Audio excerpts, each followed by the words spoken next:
My husband, proud Connecticut State Trooper Russell Allen Bagshaw, badge number 534,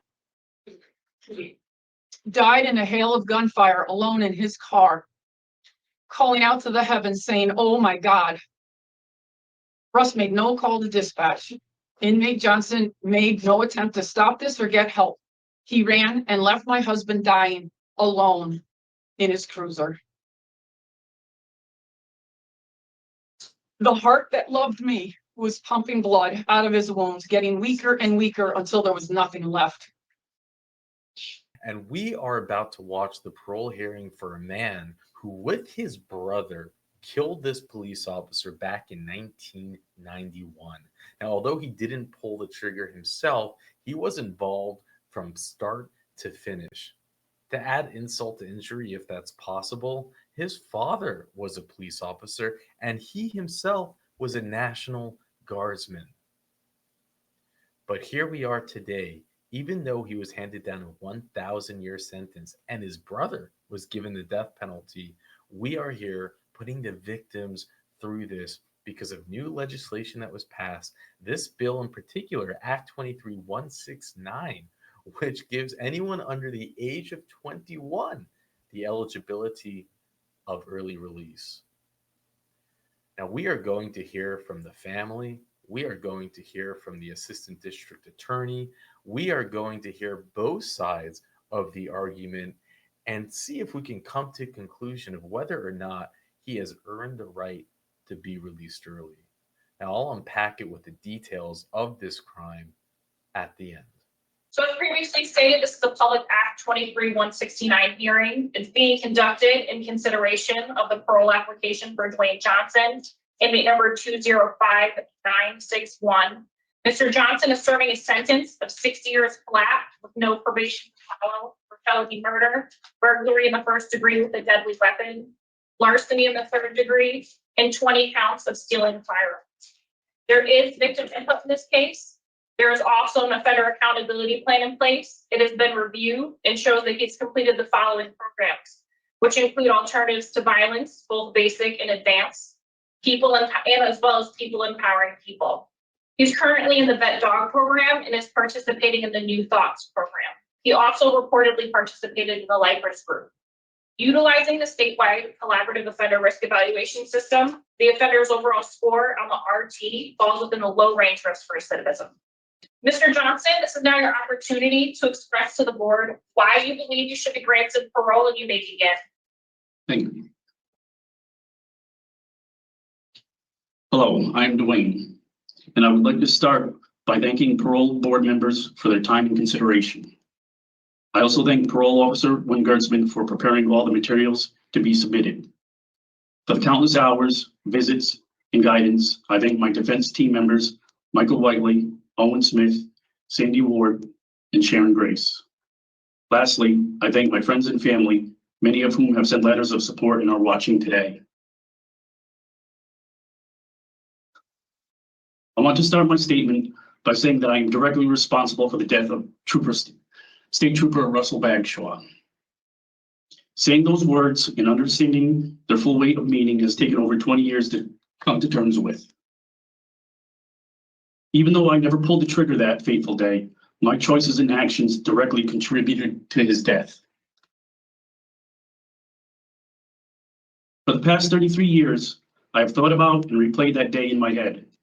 I have come up with every possible excuse, from being only 18 years old to it was all my brother's fault. But after every excuse, there's the truth. The truth is I was there, and I willingly helped my brother steal guns from the land and sea. If I had not been involved in the burglary, State Trooper Bagshaw would be alive today. That night, I had countless opportunities to stop myself from engaging in criminal behavior, but I chose to help unload the guns from the store. When I walked across the field the first time and realized that Terry's plan was to rob a gun store, I didn't say no. I didn't try to stop Terry, and I didn't turn and walk away. I stayed and helped. That decision to stay and help was not me being influenced by Terry. It was my choice. After the shooting of State Trooper Bagshaw, I didn't rush over to try and help him. I fled. That was a choice I made. That night and the next day, I could have gone to the police station and turned myself in, but I did not. 2 days before the tragic events of that night, my father was washing dishes in the kitchen. I was at the dining room table. He turned to me and said, "If you keep hanging out with Terry, you're going to get into trouble." At the time, part of me knew what he was saying was true, yet I ignored his warning. My history with my brother was complicated. In many ways, we were different. I was 9 years old when my mother abandoned me, my father, and my brothers. My father was a hard worker, and while he was doing what was necessary to take care of us on his own, my brothers raised me. I was the youngest. I loved them and looked up to them. Terry and I were closest in age. I always wanted to hang out and be with him. This was not the first time we got into trouble together. My father wanted something better for me. He felt I was younger and still had the chance to make something of my life. I wanted something better for myself. I enlisted in the National Guard. I wanted to make something of my life, make my father proud. Terry was on a different path. I knew it at the time, yet I ignored all the warnings. I'm not going to pretend that I was completely innocent. At the time, I was stealing car radios to make money. Each time I stole them and was rewarded with money, I crossed the line. I knew what I was doing was wrong. I should have stopped. I should have held myself accountable and focused on my future and all the good things I had in my life. My failure to do that resulted in so much pain and trauma for State Trooper Russell Bagshaw, his family, his friends, other first responders, and the community who did not feel safe because of my actions. Apologizing and saying how sorry I am, no matter how true, is simply hollow and meaningless. But I am so sorry for taking State Trooper Russell Bagshaw from all of you. I was a stupid 18-year-old kid who didn't care or understand that actions have consequences when I first came to prison. I had so many regrets. I was depressed and I even tried to end my life. With the help of DOC mental health professionals, mentors, and the unconditional love of my father, I started to focus on the future and do what I could to make amends. I used every minute of every day and every opportunity DOC provided to better allow success in life after incarceration. I obtained my GED and became state certified as an electronic technician after completing a 3-year course. I also have been certified in the field of commercial cleaning. While here, I asked to be signed up for every rehabilitation program available to inmates, and I participated in rehabilitative programs such as Alternative to Violence 1 and 2, where I learned strategies, skills, and better ways to interact with others. While incarcerated, I found ways to be of service to others through the Lifers program and the America's Vet Dog program. I recently became certified in training service dogs for disabled American veterans and first responders. The training and work I did have been a profound experience. It was much more than learning how to train Labradors. In fact, the puppies taught me more than I could ever teach them. Faster than I could teach them to sit or stand or open a door, they showed me what it means to care for someone other than myself. I learned compassion, humility, love, and joy through the work. I'm privileged to be a part of this program, and I hope the deserving recipients of these amazing dogs reap the same benefits that I have. To play a small part in helping disabled vets, first responders, and dogs find each other is a gift I'll always cherish. Today, I continue to work with the dogs, participate in every learning opportunity I am afforded through DOC. I've gained so much and hope to be able to continue to learn, grow, and give back to the community when released. I'm 52 years old. I've lived almost 2/3 of my life in prison. I came in as a boy, and I'm doing what I can to make sure that I leave as a man with better values, skills, and training. I am blessed to have the support of friends and family who have promised me a home, financial, and emotional support, and practical help such as clothing and transportation when I am released. With her help and with what I have gained while incarcerated, I feel I am prepared for the many challenges that I will face returning to society. I didn't know that I was going to be given the opportunity to be before this board until a year ago. I am sorry to the victim's family for having to go through this again and opening old wounds. I'm grateful for the opportunity to share in how I've changed, how I'm not the same person I was before, and how very sorry I am. Thank you. Thank you, Mr. Johnson, for your opening statement. We appreciate your expressing remorse and accepting responsibility for your actions. So what we are going to do today is ask you some questions after reviewing your documents. We will turn the hearing over when we are done with our questions to the Office of Victim Services for input. I believe then we'll hear from the state's attorney's office, and then your attorney will be afforded an opportunity to speak. So that's the way that this hearing will go today. I just want everyone to know that we have reviewed all the documents that were submitted by your attorney, both from your from this board and all your transcripts, PSI. We are well versed in this case. We know exactly what transpired, how things transpired, and we still, believe it or not, have questions. So Ms. Palmieri, we'll start with the questions. Thank you, Madam Chair. So, Mr. Johnson, as the chair mentioned, we've reviewed all the documents associated with your case, including any arrest reports, pre-sentence report transcripts, and what has been submitted by your attorney. We are not here to retry the case, but we do need to talk about the offense conduct. I did hear in your opening statement acceptance of responsibility. I believe your words were that you were directly responsible and that you do take full responsibility. So let's talk about that evening briefly. So you were with your brother? Yes.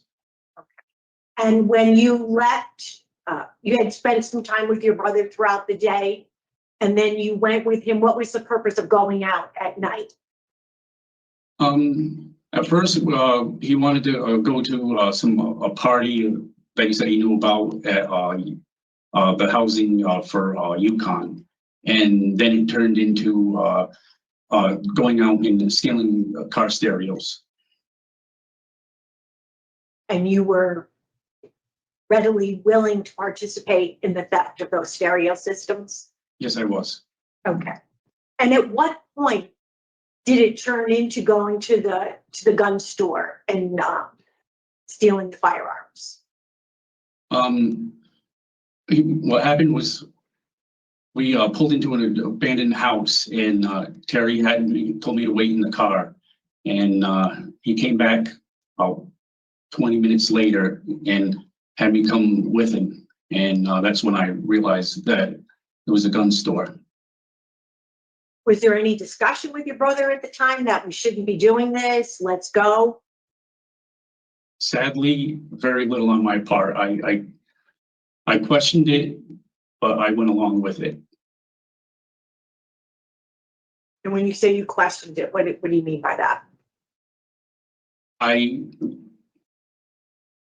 never did anything like that before in my life, and I didn't think it was a good idea, but I did it. And at some point you're removing, from what I've read, you're removing the guns through a window Yes. store, and you are outside the building. Yes. And you're the one that spotted the headlights coming down the driveway. We both saw the headlights. Terry was standing next to me. And who identified that it was a state trooper coming down the road? We didn't know that it was a police officer until the car came around the corner of the building. And can you briefly describe the events that took place after that? I froze. I was scared. I knew I was in big trouble. And my brother, he said he had to shoot. And I just stood there. All I could say was no, and just stood there and did nothing. I didn't try to stop him. I didn't try to warn the police officer. I froze. Why do you think that he felt that he had to shoot at the trooper as opposed to just dropping everything and going? I honestly have no idea. We never even talked about it after the crime. The two of you never discussed the circumstances after you left the scene? I couldn't even believe what happened. I felt like I was in a bad dream, and I just was numb and scared. You were arrested approximately 2 days after the incident, the shooting? Yes. And in that 2-day period, what transpired? I went home. I thought about talking to my dad, and I couldn't do it. I was embarrassed. I was scared. I didn't know what to do. I just was going through the motions.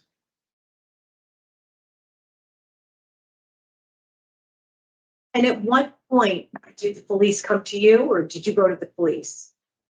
They were at my house. They came to my house. And was your father with you at that time? No, he was in the driveway with the police, talking to him, and I was coming home from dropping my other brother off. I don't remember where I brought my brother Robert, but when I came home, I saw the police cruiser and police standing in the driveway with my father, and I kept driving. And at what point did you, were you questioned by the police and arrested?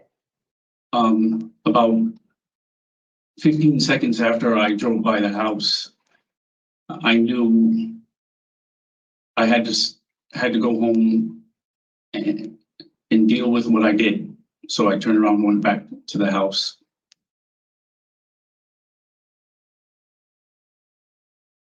And then what? The detectives asked my dad if they could talk to me in the kitchen.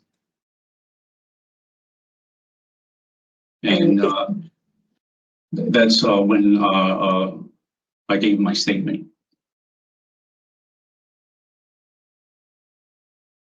And where was your brother when all this was happening? He was arrested the night before in a bar in Jewel City. So he was already in custody, or had he been arrested and released? I believe he was charged with disorderly or something. So you've been incarcerated since that day that you were questioned, is that right? Yes. And you confessed to your role in the offense, in the shooting, identifying Yes. your brother also as a participant in it, and the shooter, the person that shot the trooper. You chose to take the case to trial, although you were offered a lesser sentence at the time. I think my notes indicate at one point you were offered 45 years with a right to argue for less, and at another point 50 years with a right to argue for less. What did you think the benefit was to go into trial? I didn't. It wasn't a benefit at the time. I couldn't wrap my head around the charge. I couldn't believe that I was guilty. I couldn't take responsibility for what I did, and I refused to listen to the attorneys. They tried explaining the charge to me, but I couldn't understand it, and at the time, I felt that it was an unfair charge and consequently sentenced. And you were initially sentenced to life without parole and then resentenced to 60 years. Yes. So at what point in your sentence did you sit back and take responsibility? It wasn't overnight. It took decades to understand my role and my involvement caused the death of State Trooper Bagshaw. When you say decades, 10 years, 20 years, you've served approximately what, 33 years so far? Yes, Okay. at least 20 years to understand my role. And when you say understand your role, how is it that you see your role in taking responsibility? I see that my actions caused his death. If I stopped my brother, if I didn't get involved in the crime, he would be alive today.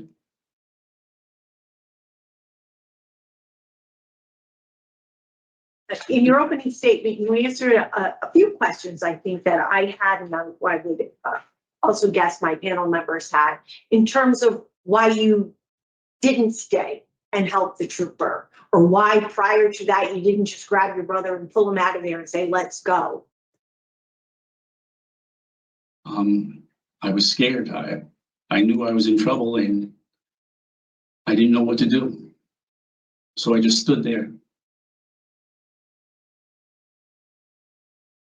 Did you do a lot with your brother, Terry? A lot as in, we grew up together. I always tried to hang around with him because he was my older brother.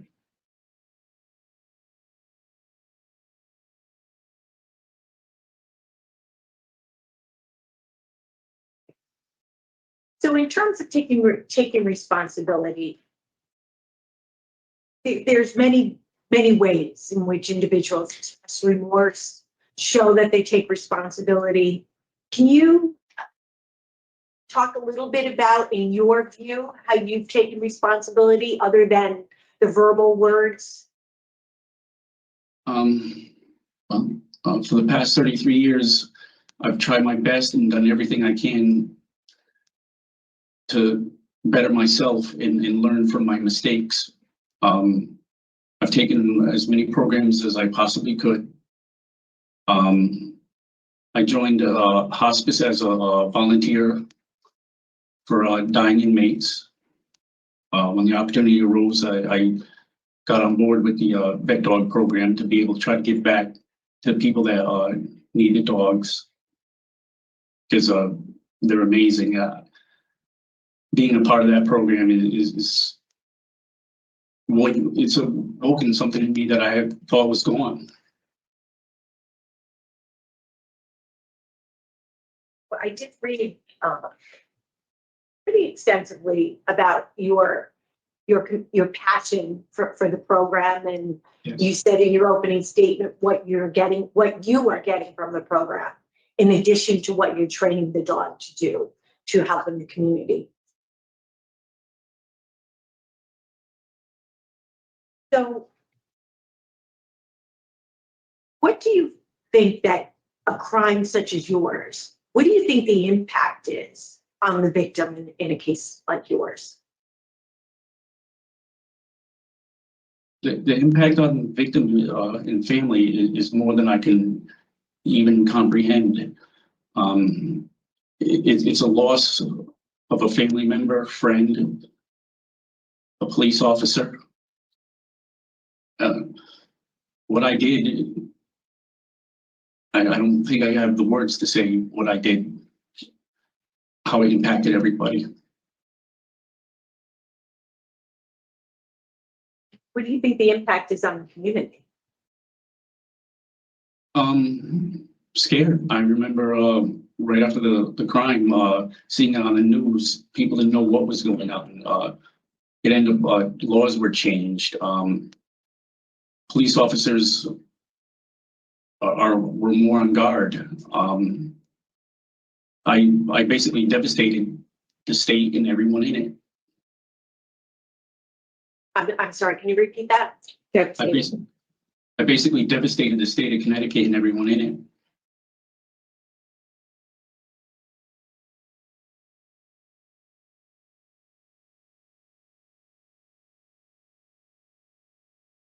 I mean, the impact of crimes such as this are, you know, it's almost hard to put in a category, you know, just the ripple effect that it has on the communities and the law enforcement community as a whole, which, you know, across the country.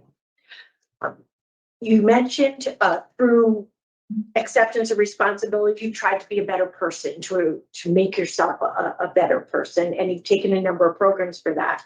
You mentioned, we talked about the vet dog program. You talked about how that has helped you and how you feel you will help the community by training these dogs.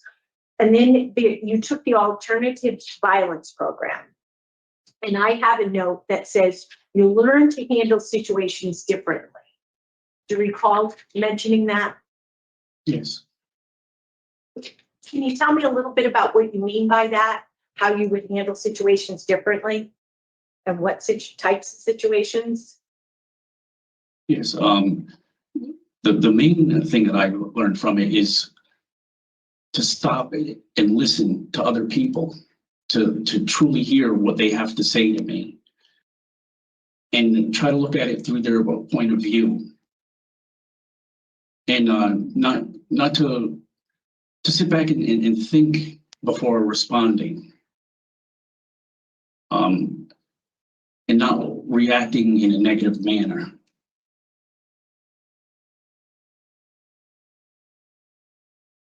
And those skills, are they something that you can give us an example of how you benefited from them recently? Yes. A few months ago, Osborne Correctional, the water main broke and there was no water. And the entire facility was authorized bottled water. And we didn't have water for a couple of days.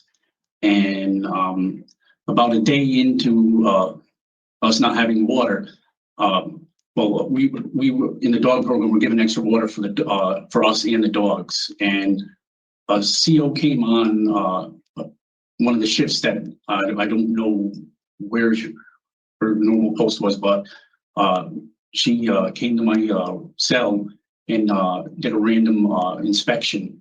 And she took all my water and said, "You're not allowed to have these." So instead of arguing with her or telling her that it is allowed, I just said, okay.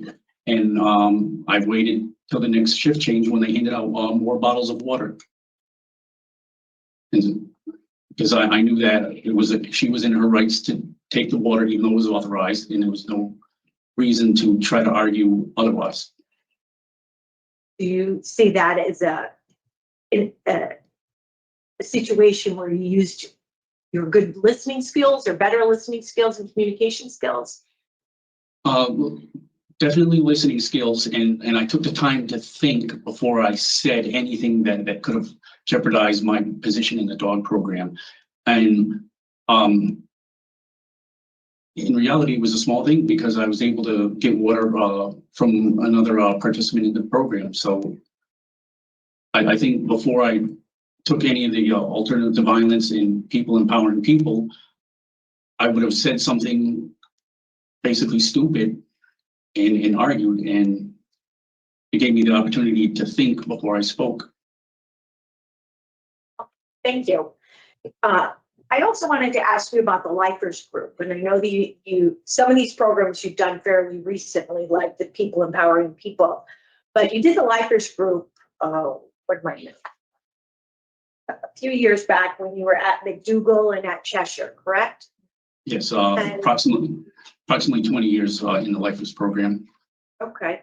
So I read in your information and what you said to the parole officer that it helped you manage your long-term incarceration. So I would say if you've done that program for about 20 years, that's correlates to that time frame that you spoke earlier to where you were still coming to terms with taking responsibility. So can you talk about the lifers group a little bit and how that one helped you manage a lifetime of a lifelong sentence, incarcerated and taking responsibility for the events? Yes. Basically, anyone that was in the lifers group had a 40-year or more sentence, and it was pretty much a two-part program where it was discussion on how to deal with doing time and the issues and problems that we all had, and it was a really good learning experience when I first went to McDougal, talking to people that were locked up for 20, 30 years of how they coped and dealt with it. And I remember one of the participants in the program, they just basically told me, you got to do the time. You have two choices. Either you do the time, be a better person, or you can go hang up. And I wanted to be a better person. The other part of the program was we were able to take photos in the visiting room to raise money for local charities and donations. And what is the significance of that? Tell me why that's important to mention. It was important because it made me feel proud of that I was actually doing something to help someone other than myself and people that I didn't even know. 20 years is a long time to be a part of a group. Is there anything else that occurred in that time frame that you were participating in the lifers group? Were you mentored? Did you do any mentoring while you were in that group? At first, I was definitely mentored. I was angry and didn't know how to deal with doing so much time. And every week that we had the program, just listening and understanding. And as time went on, I wasn't the new guy in the program anymore. There were people younger than me coming in. And I try to give the same advice that I was given that helped me manage my incarceration.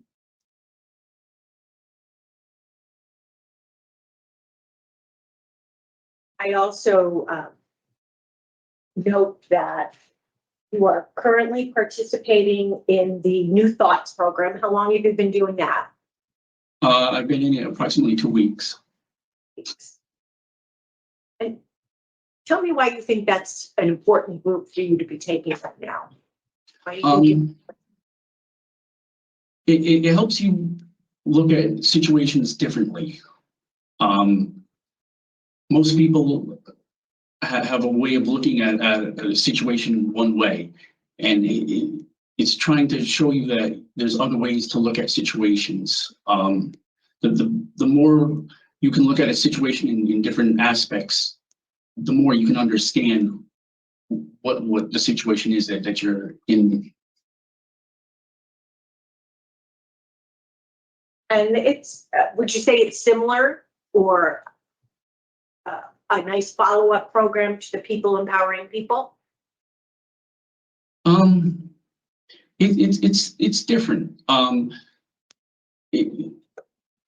People empowering people was about, for me, was learning to use my voice to come out of my shell around groups of people. I'm not a very social person. I keep my conversations to a minimum with few people, and it's a slow process to be able to open up. And like I said, New Thoughts is different in seeing things differently. All right, thank you for that. You've taken a number of programs that we would hope that you would be able to participate in and complete. There are some other programs that are probably would be beneficial to you, like the Voices program. Have you heard about the Voices program? Yes, I'm signed up for the Voices program. I should be taking that program as soon as New Thoughts is completed. So you're on the wait list for when you finish. Are there any other programs that you know of that you think would be beneficial to you?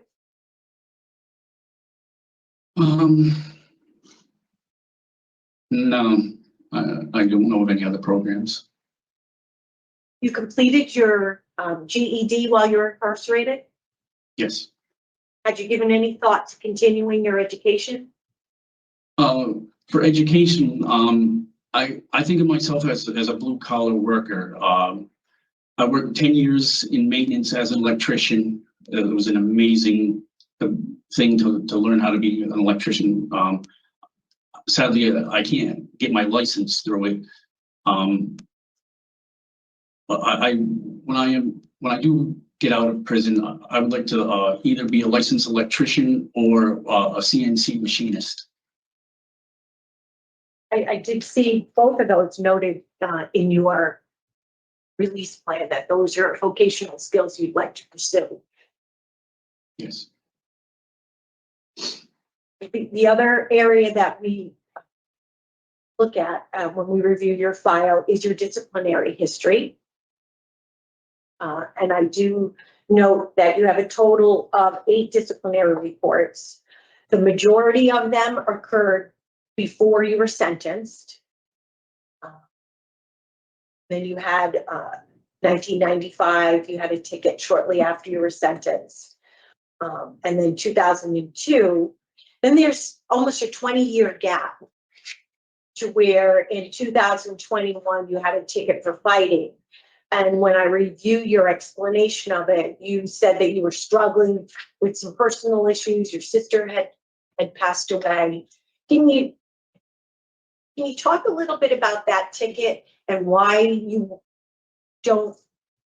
weren't able to use some of these skills that you probably learned in the Alternatives to Violence program or through your daily work there to manage that situation more positively? Yes. I didn't take Alternative to Violence and People Empowering People after the ticket. Like I had it written, my sister just recently passed. It's not an excuse. There is no excuse for getting into trouble. But I felt like the pressure that I hadn't felt in years. I was working commissary, and at the time during COVID, the institution, the commissary was getting shut down. So we were working 10-hour shifts, and it piled on, and I had words with another inmate, and I broke. I couldn't deal with it. I dealt with the situation poorly. I wish I was able to have taken AVP and People Empowering before, because it was a situation that didn't mean anything. It was just a silly argument that I let escalate, and I regret it because I for 19 years I did everything that I needed to do to be a better person, and I failed in a moment.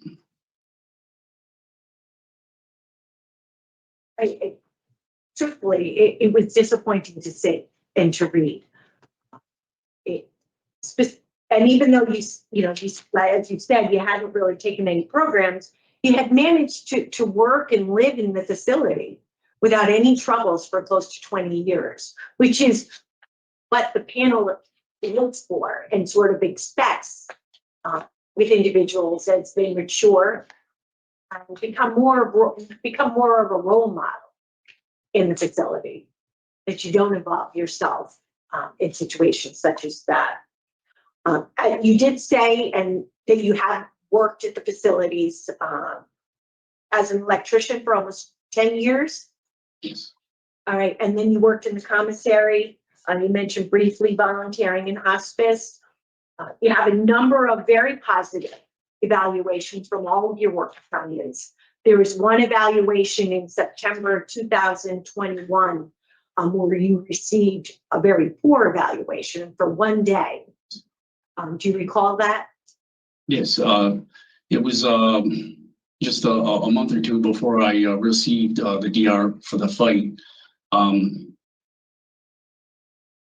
That the pressure was building, and I had an off day. I just sat at my workstation and I did very little work, and I was asked to step up to the plate and do my job. And instead of talking to the supervisor and saying I just couldn't deal with it that day, and if I could take time off or take a break, I just sat there and did very little work. Would you describe the situation as being defiant? Excuse me? Would you describe your attitude at the time as being defiant? I wouldn't say defiant, but at the moment, I just didn't want to do anything. Sounds like it was somewhat of a bad stretch for you, those few months. Yes, in the 4 years in commissary, that was the one time that I didn't perform my duties as I was asked to. I've gotten work reports from commissary for good work most of the time, and they said it was just going through a bad time, and I handled it poorly. How did you bring yourself out of that? It looks like it was a couple of months where you were feeling, I'm going to use the word overwhelmed. Yeah, I took a positive out of receiving the DR. I was a level 3 for several years, and I asked to be transferred to Osborne to get a fresh start. And when I came to Osborne, the doors opened for me to be able to take programs since I was at a lower level, close to discharge date.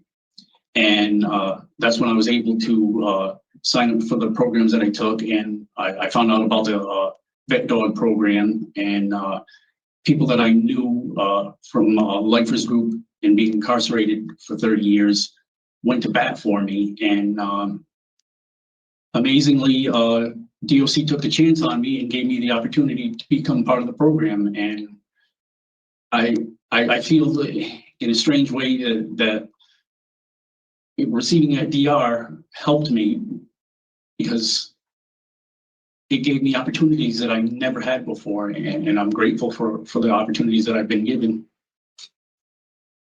I would say it helped you refocus, Yes. reset your priorities. I do, for the record, I do want to say we reviewed a lot of evaluations from your work history there at the facility, because you haven't taken very many programs, and the ones you've taken have been very recent, but you have worked the majority of your time incarcerated. And except for that one evaluation that we just spoke about, they've all been very favorable, excellent, good. Spoke about your enthusiasm, that you work well with others, that you are respectful, and that you were somebody they could depend on to train new employees.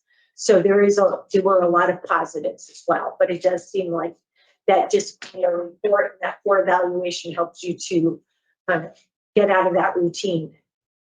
Are there skills that you think you've acquired, either through work or through the programs, that will help you in the community?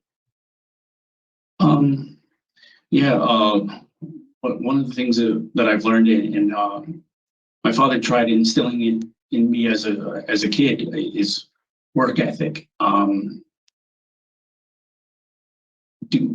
Do something you enjoy, do something you love. Through hard work and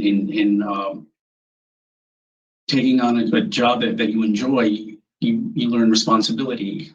And it means a lot to me, and I wish I could have learned it sooner. I have a knack for fixing things and building things, and I really want to continue on that route when I do discharge. And I saw that was part of your release plan, that you talked about either CNC machinist or an electrical apprentice. Yes. So if you were to be interviewing for a job, what sort of skills could you tell them that would make you a favorable employee, especially because you'll be coming out with no work history? Yes. Well, like I said, I have 10 years experience as an electrician. I also have a year of experience as working in a metal shop. Cheshire has a program in industries where they make road signs and reflectors for the state highways. And I set that whole shop up. I learned how to run the machines by myself because no one knew how to do it. And when I figured out how to operate machines and make all the signs and reflectors, I would teach other people how to do it. And then after a year of doing that, they promoted me to laser engraving, where I learned Photoshop and Illustrator. And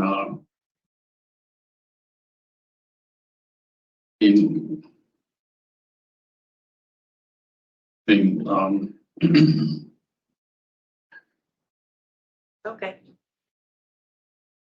So let's talk a little bit about your release plan. You proposed to live with your brother in California. yes.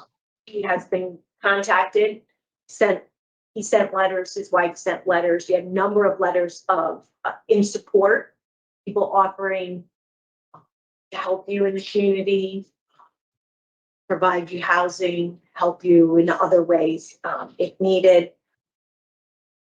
So there were quite a few letters from friends. Why did you look to live with your brother in California? Why do you think that is a positive place for you to be? There's several factors that make it a positive.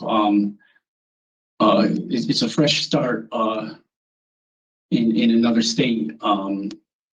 My brother, he's a 20-year Marine Corps veteran, and he works for the military as a contractor. And he definitely is a Marine, and he's told me in no uncertain terms what he expects of me. And knowing that my older brother is going to make sure I'm doing what I need to do it's something most people in my position would never have with his support. Do you foresee any challenges? Yes. Yes, I think the first and main challenge will be talking to a potential employer and having to explain why I have no real work history, and talk about my conviction that put me in prison for decades. But thankfully, with the help of my team in my reentry program, there's a number of agencies that help get interviews with potential employers that know going in that you're a convicted felon and have access to understanding what your crime was and bond you so that if anything happens that they're insured. There was quite a bit of information submitted with programs that have been, I don't know if you did the research or your attorney did the No. research. Ms. Ward did. And she did an amazing job finding everything. It was quite extensive, very helpful. So talking to employees, that is sort of a given, that'll be difficult. Is there anything else that you see that could be an obstacle or challenging for you? Yeah, definitely, just meeting new people. When I was a kid and out in the world, there was no such thing as the internet. Now, everyone has a phone, and within 10 seconds, they can find out everything about you. So talking to people, it'll be hard because they're going to know who I am and what I did, and it'll be tough because I know people would ask questions. So, what did you do? And I have to tell people that I was involved in a murder. And talking along those lines, so we have numerous letters in opposition of your release to parole today. Many. A lot of individuals in the community that they have written a letter, they've expressed on social media to news that they're opposed to your early release. What would you say to that? What do you say to individuals who are opposed to your release, who say that you should finish your sentence? You took somebody's life. You took a state trooper's life who was in the community to protect the community. What do you say in response to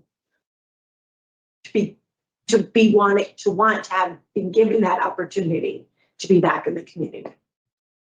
Well, first, they have every right to oppose my release. It was a heinous crime. A man was killed doing his job, and I was part of it. And I can totally understand why people in the community wouldn't feel safe me being released early. But also, they don't know me. They don't know who I am.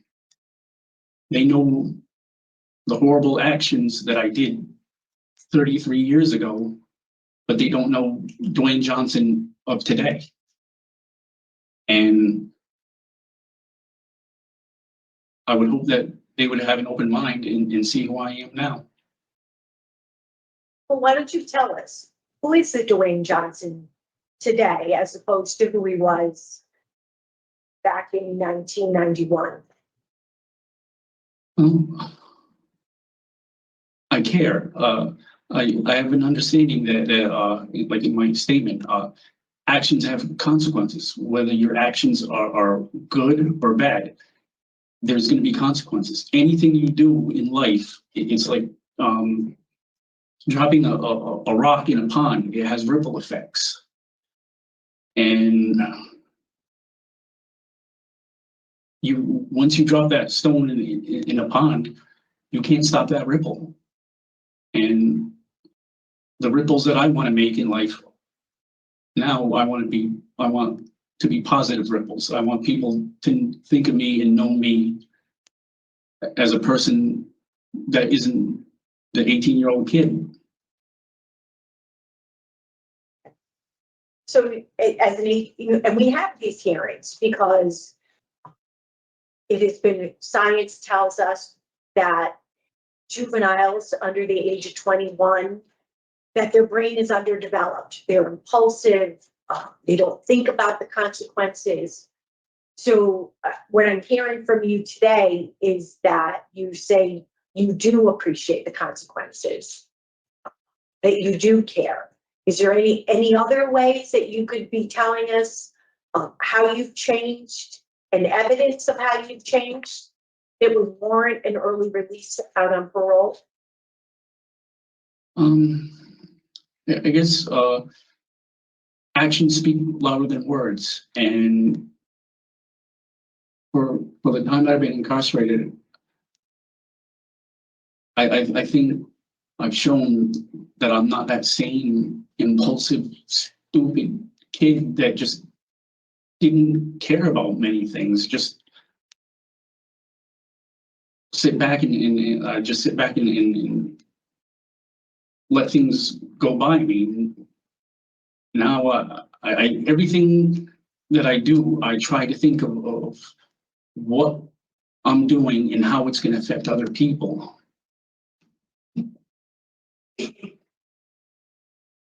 The parole officer asked you if you thought your sentence was fair, and you said it was. Yes. At the time, I couldn't accept it. What I did was fair because, the sentence was fair because I couldn't take responsibility for my actions. I was given an opportunity to be given leniency and mercy, something I didn't give to the trooper. And I refused to accept it. And after all these years, the judge was perfectly right in giving me the maximum sentence because I couldn't accept it.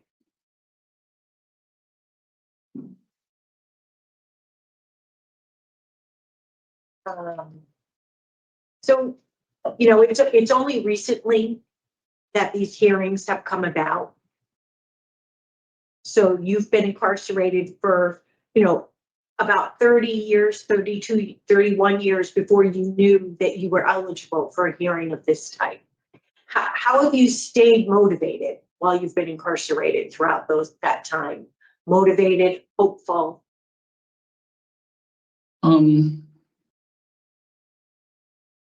I took a lot of advice from my dad. He always would tell me that one day I will be released and do what I can to be a better person. And I loved my dad.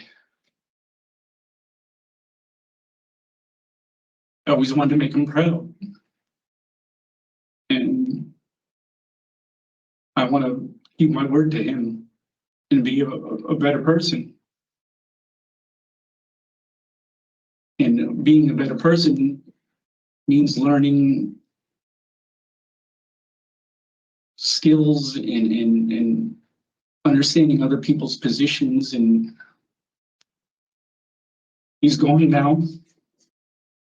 Even though he's gone, I want him to think of me as someone that I wasn't when I was 18.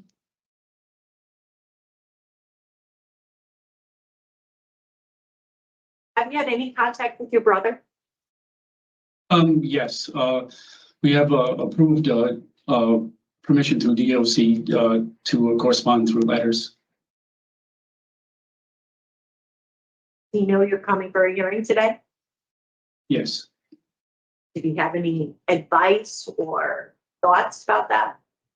No, we never discuss the case or anything. The only thing that he said about it was that he wished me luck and that he was sorry.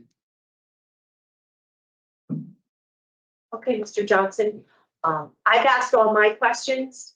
Did I ask questions that you, are there any other questions that you thought I might ask that you talk about? Or is there anything else that you think we should talk about? No. Okay, thank you, Mr. Johnson. Madam Chair. Thank you, Ms. Palmieri. Mr. Sadowskis. Thank you, Madam Chair. Good morning, Mr. Johnson. Good morning. So you were in the National Guard prior to the murder of Trooper Bagshaw, is that correct? Yes. When did you go to basic training? I went, I enlisted 12/12/89 and January of 1990, I went to basic training at Fort Dix, New Jersey. So that training is like any other soldier in the Army would go to. It's regular basic training, despite you being in the reserves of the National Guard. Yes. So do you recall them teaching you first aid, that kind of thing, basic first aid? Honestly, vaguely, it was 36 years ago, but I do recall some basic tourniquet applications in that manner. Yeah, this was during the time of the first Desert Storm, so they probably would have taught you things about first aid, dealing with gunshot wounds, basic, first aid, because those are soldiers that would be going to war, some of them. I know you were in the National Guard, but other people there were in the regular Army, right? Yes, So you had like some basic knowledge of first aid at least. yes, yes, And you chose on this day not to use what you knew as a soldier to help. yeah. Okay, that's all I have, sir. Thank you. Thank you, Mr. Sadowski. So at this time, we're done with our questions. We're going to turn the hearing over to our victim's advocate, Mrs. Vasquez. For victim input, we just ask that you please be respectful of our victims and their statements and not interrupt, okay? Thank you. Good morning, board members and Madam Chair. Thank you. I had the opportunity to speak with many family members of Officer Bakshaw, and I have several statements that they have asked me to read on their behalf. In addition to that, then we'll have Officer Bakshaw's brother, who's going to read his own statement, and then also Carol Bakshaw, the widow, is also going to be reading her statement. And it reads like this. Dear Board of Pardons and Parole, I am Nancy Backus, sister of Miss Carol Bakshaw, who is the widow of Trooper Russell Bakshaw. For the past 33 plus years, Carol has dedicated her life honoring her beloved husband and supported the many victims who lost loved ones to senseless crimes and deadly actions. In a blink of an eye, I have seen the hopes and dreams of Carol and Russell go from excitement and joy to devastation and despair. This was because of the malicious actions of inmate number 205961. Carol never got the opportunity to have children with her husband. She will never know what life would be like if she had. The legacy they would have built is forever gone. If inmate number 205961 is granted any type of early release, my sister, as well as the community, will be in fear of their lives. In addition, it will make a mockery of the judicial system, showing that the original sentence was a mere suggestion. Please do not allow any form of early release to inmate number 205961. This will cause heartache, worry, and unnecessary stress to Carol, my dear sister, and all of our families. With respect, Nancy Backus.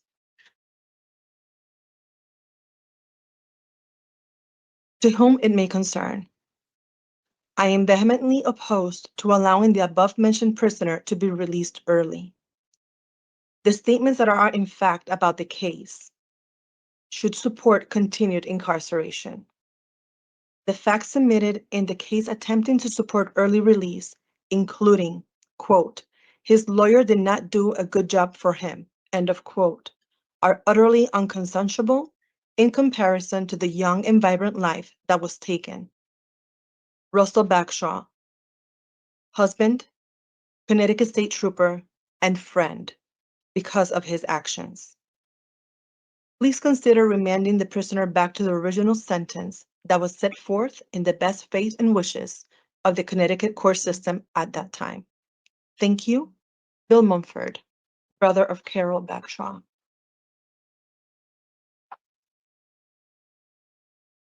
To the parole board. My name is Chuck Mumford, Carol Bakshaw's brother. I was Russell Bakshaw's friend until that fateful day. He was ambushed and killed on June 5th, 1991. I am writing in strong protest to the early parole of convict Duane Johnson. Back in 2005, the inmate was presented with 3 different offers in exchange for a guilty plea. He refused all of them, and the case proceeded to trial where he was tried by a jury and convicted of all charges. Please never forget, Russell Bakshaw will never get a second chance. Chuck Mumford. To who it may concern, I am opposed to allowing Duane Johnson to be released earlier than his original sentencing.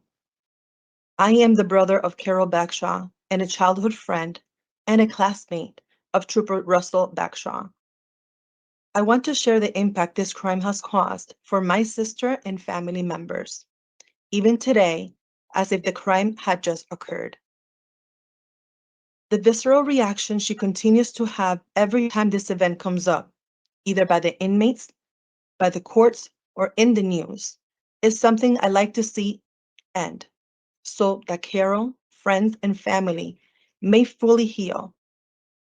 This recent hearing has caused immense pain and suffering by Carol that is unimaginable even today.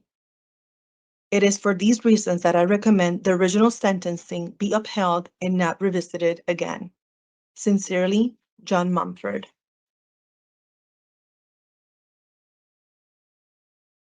Dear board members, I am the brother of Carol Bagshaw and would like to go on record as opposed to releasing Duane Johnson earlier than his original court sentencing. I am not sure why being a party to the horrific and senseless death of another human being did not result in the same for those convicted. But the fact that he may be released early is an absolute slap in the face to the wife and the family of the victim. Because of his actions, my sister lost her husband, her dreams, and her future with him. Incredibly harsh consequences as a result of the actions of selfish, heartless criminals. Do not reward this inmate with an early release. The price he is paying is minuscule when compared to the prices paid by Russell, Carol, and all of their family and friends. Criminals, or namely murderers like Duane Johnson, don't deserve and shouldn't expect any leniency.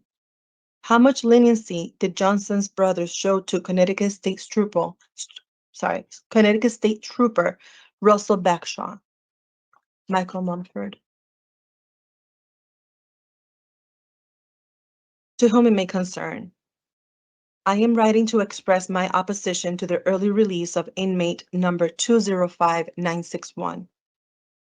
I am the wife of Robert Bagshaw, twin brother of Trooper Russell Bagshaw. Words cannot describe the pain and trauma inflicted the day that Russ was ambushed and murdered.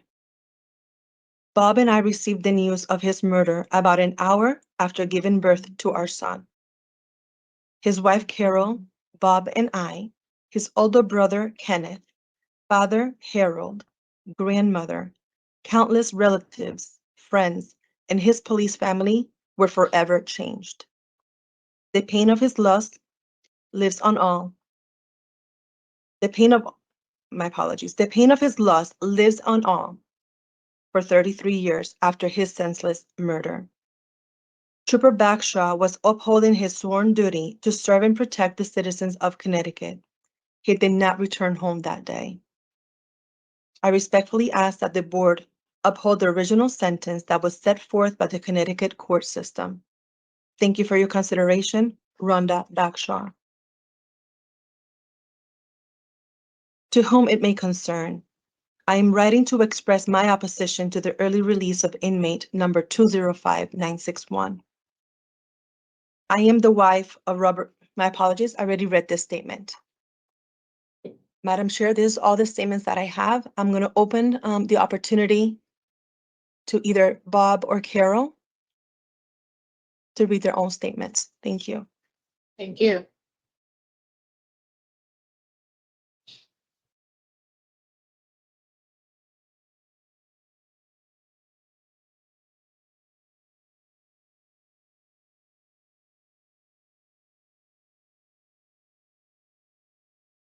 You just need to unmute the microphone.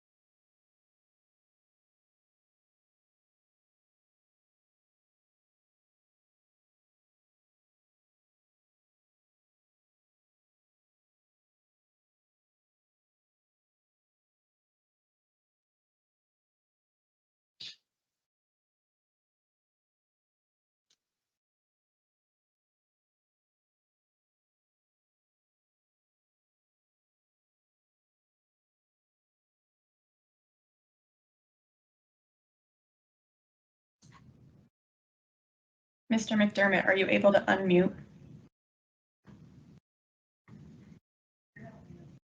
Testing the audio for Carol Bagshaw. Thank you. Yes, we can hear you now.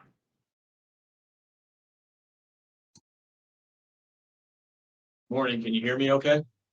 Yes, thank you. Thank you. All right. My name is Robert Bagshaw, and I am the fraternal twin brother, Trooper Russell Bagshaw.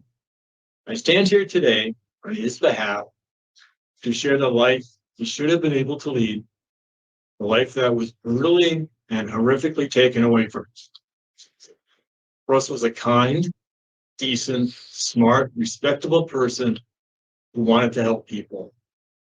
It became his goal to be a Connecticut State Trooper, to serve and protect the people of Connecticut, and to help achieve the life he wanted to lead.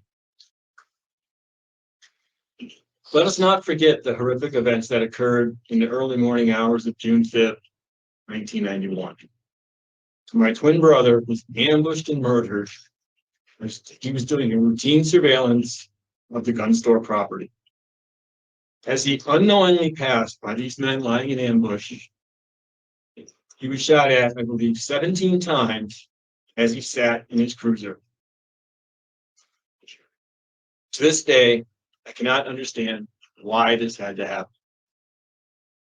There was ample time for them to leave the scene. This did not have to happen. This was their choice. By staying and lying in ambush, it was clear it was their decision to kill the anonymous trooper. This tragedy affected the whole state. It was 33 years ago when my 28-year-old twin brother was murdered. Recently and often, I meet someone, and upon hearing my name, they ask if I was related to him. We talk, and then they express their own memories and grief about this tragedy. This from people who didn't even know him. Russ is my twin brother. And he is not able to be here today. Every day and every milestone I go through in this life is one I'm sad that he was denied. I'm grateful he was able to marry Carol, who still loves and misses him, and who, to this day, remains his strongest advocate. I love you, Carol. And I'm extremely proud to have you as my sister-in-law. There are innumerable milestones which Russ was denied. A life with Carol, children, the marriage of his children, grandchildren, retirement, just to name a few.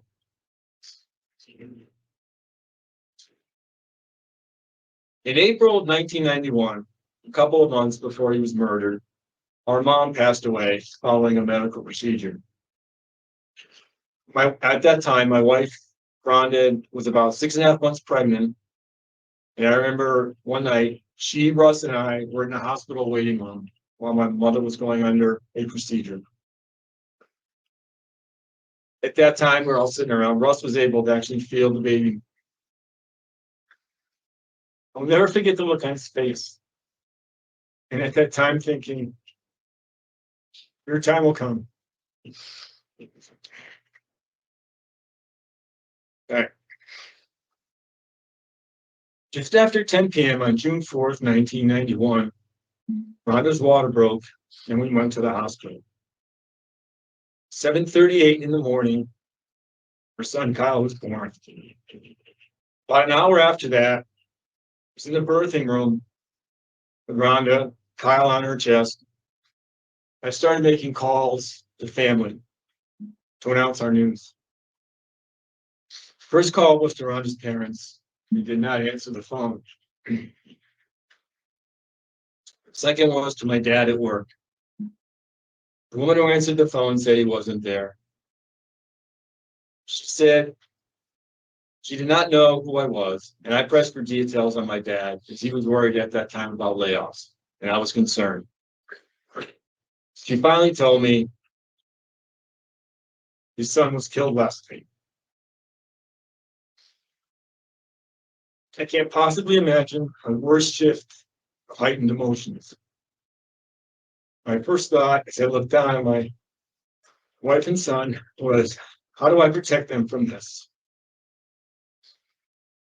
I stayed with them the whole time in the hospital. We all left together a few days later, at which point I dropped them off at home. I put on my suit and I went to Russ's funeral. We always did our best to celebrate Kyle's birthday in a positive way. But there was always extremely sad emotions running in parallel. There were annual memorial services performed that day. Kyle was aware of and frequently attended. The point here is that this tragedy, how much this tragedy affected him as well. When Russ was killed, our dad was still grieving from losing our mom 2 months earlier. The sadness or possibly depression, we don't know, that he was going through led him to not care enough about his own health to seek treatment for medical conditions, which ultimately turned fatal in 1995. He never recovered from the loss of his son.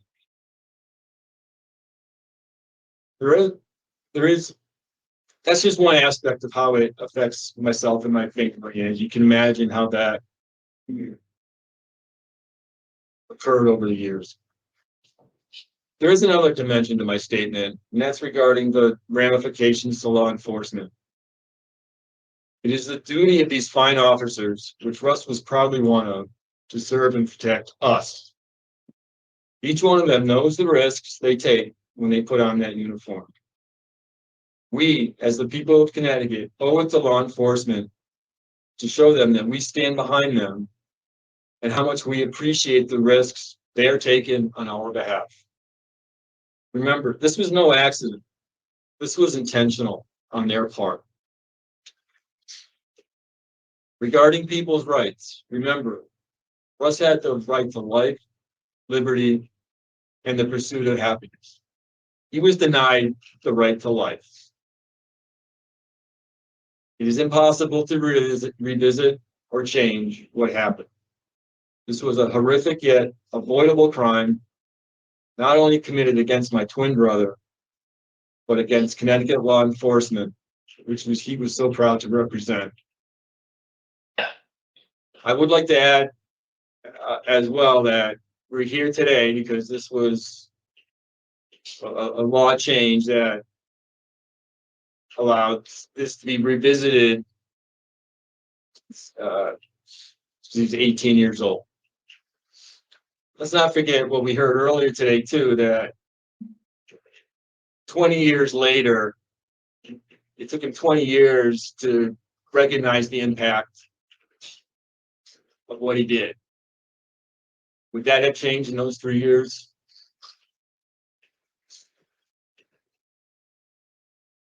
In conclusion, I respectfully ask the board uphold the existing sentence set forth by the state of Connecticut. Thank you. Thank you.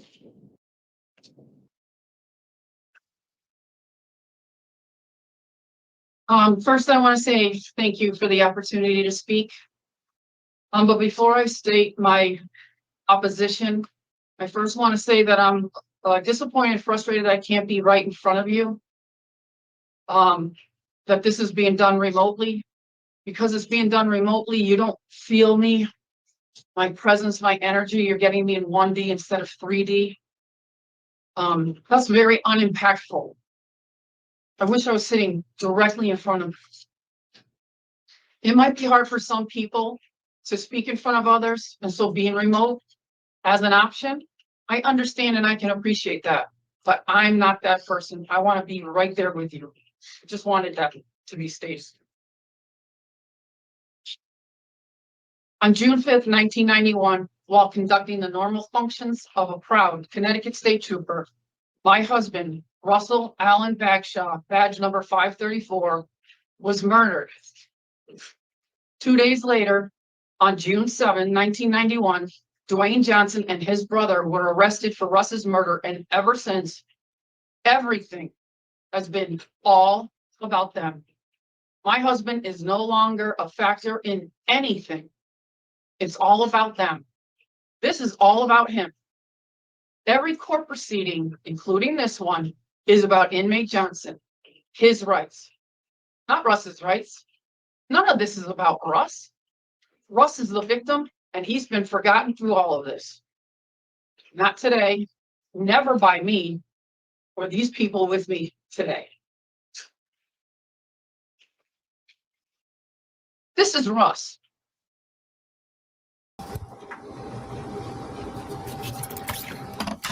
This is Russ.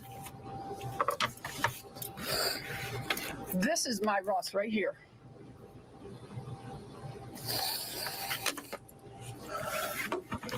This is our wedding album. Russ never saw this wasn't ready before he was killed. He's never seen this.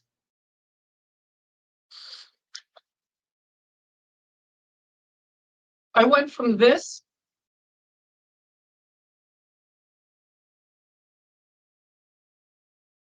to this in less than 9.5 months.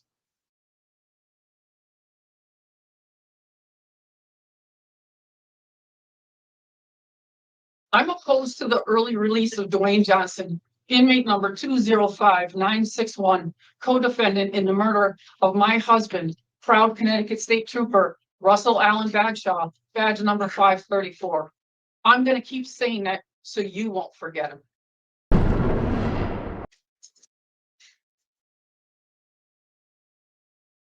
This defendant reported that he, along with his brother, was out breaking into vehicles and stealing car stereos. Later that same evening, they moved on to stealing guns from a gun shop.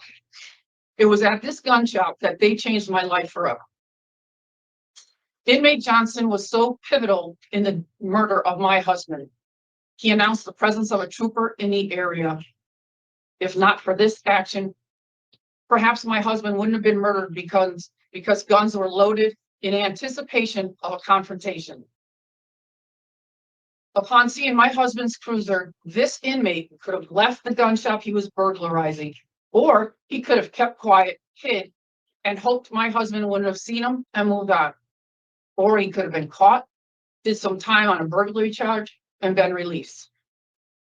But inmate Johnson didn't do any of those things. He decided to stay, lie in wait, and be at the ready to ambush my husband. Excuse me, more.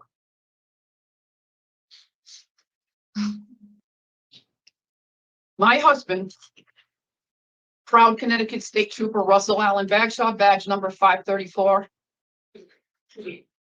died in a hail of gunfire alone in his car, calling out to the heavens saying, "Oh my God." Russ made no call to dispatch. Inmate Johnson made no attempt to stop this or get help. He ran and left my husband dying alone in his cruiser. The heart that loved me was pumping blood out of his wounds, getting weaker and weaker until there was nothing left. I imagine his last thoughts were of me and how was I going to get along without him. This inmate was afforded a fair trial by a jury of his peers. Russ wasn't. After a lengthy trial, he was convicted and sentenced to life without the possibility of parole for capital felony murder. He appealed this conviction, and some Supreme Court justices decided his sentence should be reduced to life with parole, even though the statute for capital felony murder is meant as a severe punishment to protect law enforcement officers. This inmate applied to receive a retrial, sentence review. He claimed ineffectual counsel, anything he can think of, and now this today. What is the point of having a trial with a sentence, a resentencing by a Supreme Court, applications for sentence review, retrials, etc., if the sentence can repeatedly be changed? Doesn't it mean anything? What's the point of having a sentence if it doesn't mean anything? He has an end of sentence of 2035. Let him complete that sentence. Russ's death sentence will never change. I don't get him back. All of these court proceedings result in our re-victimization. Why is this re-victimization allowed? This has got to stop. I'm sure you hear that all the time. My husband, proud Connecticut State Trooper Russell Allen Bagshaw, badge number 534, is the victim. However, he's not here to oppose the release of the defendant. I, his wife, am. And my sentence has never and will never end. I'm a victim by proxy, as is his twin brother, Robert, the Connecticut State Police Department, as well as the citizens of the state of Connecticut. The state of Connecticut justice system allows for a constant re-victimization of victims. In this proceeding, you have the opportunity to stop that. As a proud Connecticut State Trooper, my husband, Russell Allen Bagshaw, badge number 534, promised an oath to the state of Connecticut. That oath states, I am a Connecticut State Trooper, a soldier of the law. To me is entrusted the honor of the department. I will serve the state of Connecticut honestly and faithfully. And if need be, lay down my life as others have done, rather than swerve from my path of duty. I will be loyal to my superiors, obey the law, and enforce the law without discrimination as to class, color, creed, or condition, and without fear or favor. I will help those in danger or distress, and at all times conduct myself so as to uphold the honor of the department. Russ would never expect the justice system he loved to be a part of would ever let him, his family, his friends, or other troopers down. Hopefully it won't let him down today. This convict has never taken accountability for his actions. He has lied, perjured himself to a judge in an attempt to be granted a new trial.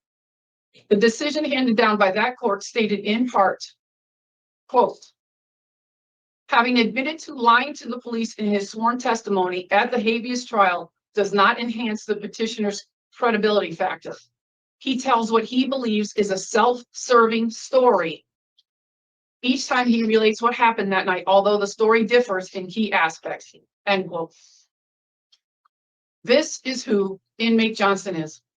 This shows his lack of interest in taking any kind of responsibility or accountability for his actions. He has never shown remorse for his involvement in the murder of Russ. He does not care how his actions affect others. He just wants what he wants. And he's been doing this for 33.5 years. The murder of my husband did not ruin my life. It ended the life I had with my husband of less than 9.5 months. A life that should have been filled with love, humor, friendship, a life with children, promotions, and someday, hopefully, grandchildren.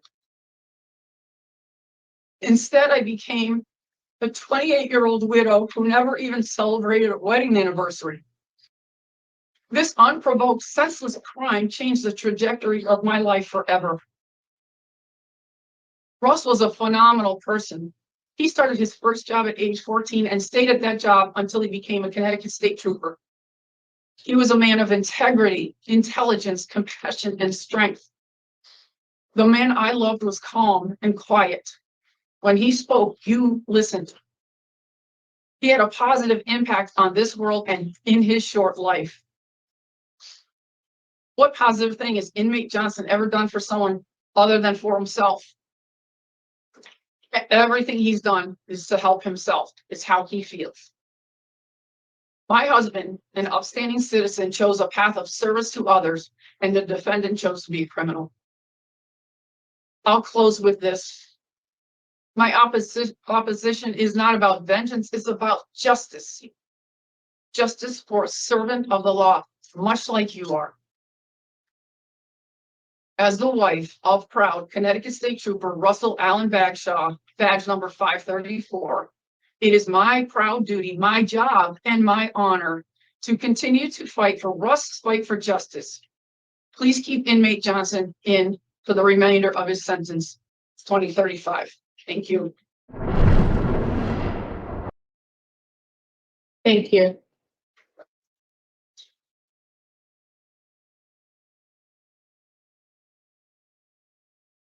Ms. Vasquez, is that the end of our statements? Thank you, Madam Chair. It is. Thank you. You're welcome. Thank you. So at this time, each of the attorneys will be afforded the opportunity to make statements. We'll begin with State's Attorney Mahoney. If you have any statements or comments you would like to make, you may do so now. Thank you very much. I want to thank the board, the panel, for allowing me to speak today. I want to reiterate something that one of the panel members said, which is that these panels exist because of a United States Supreme Court decision after they were in a case given information with regard to research of the development of the brain. And they set forth in their decision, led to panels like this, which reviewed at first just juveniles, children under the age of 18. And then the Connecticut State Legislature approved an extension to the age of 21. In neither that decision nor in the legislation passed was there a sense of every person should be released. Every person, because they were 18 to 21 or under 18, had to have been acting recklessly or impulsively because of their age. That is not in that. And if I've misstated any of that, I'd be more than happy for anyone to correct me. It's much. I want to talk about three different areas. One is a false choice, another is societal good, and the third is the lack of true remorse. And I'm going to read to you again from Judge Spada, Justice McDonald, and Judge Fieger. I will try not to repeat what has been previously said to you with regard to them, and I want to read it because I don't want to inaccurately represent what they have said. This case, the case against the Johnson brothers, was the most consequential case of the Windham State's Attorney's Office ever, bar none, went with no disrespect to any other victims, but this was the most important case of this office of all time.